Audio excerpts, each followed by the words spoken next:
Tehát ezt a dal szeretnék küldeni nagyon sok szeretettel a Karcsi Sárkeresztúrról, a drága szerelmének a születésnapja alkalmából, és ezzel a dallal szeretné felé kifejezni, hogy mennyire szereti őt, és hogy milyen pontos neki az életében.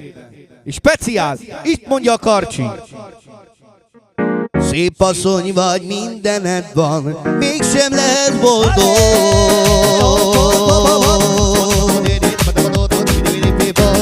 Ha velem lennél, boldog lehetnél. A Karcsi mondja! Két szemednek ragyogása, arra tette szívem. Legyetek szerencsések! Nem tudok én már szeretni, egyedül csak téged. Speciál, itt mondja a Karcsi! Úgy szeretlek, ott állj, mint az életemet, te mi rám. Úgy szeretlek, úgy szeretlek, ott állj, mint az életemet, te mi rám. Úgy szeretlek. És itt jön az igazság, Karcsi Boré! Sírva kérem, a jó Isten tanítson megélni. Azaz? Ne engedjen mindenféle társaságba menni. A Karcsi mondja! Szép asszony vagy, mindened van, mégsem lehet boldog. Ha velem lennél, boldog lehetnél. A Karcsi mondja speciál! Úgy szeretlek, ott állj, mint az életemet, te mi rám. Úgy szeretlek,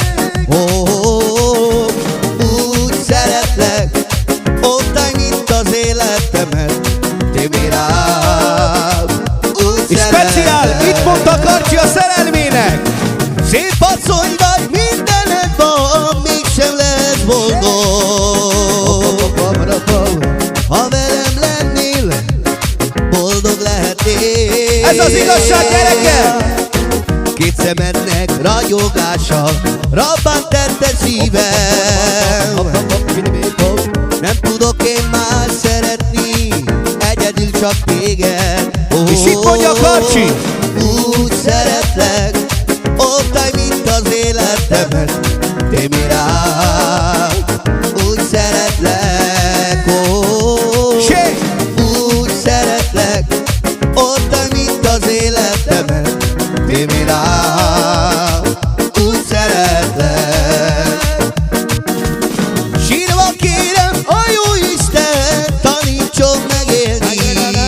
Karcsi mondja!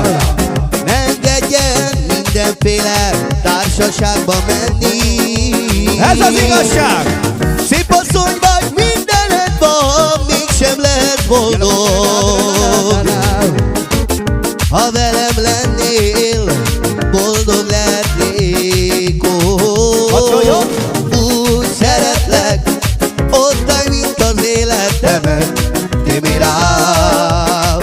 Úgy szeretlek, A Karcsi mondja speciál! úgy szeretlek, Tiszta szívből! ott állj, mint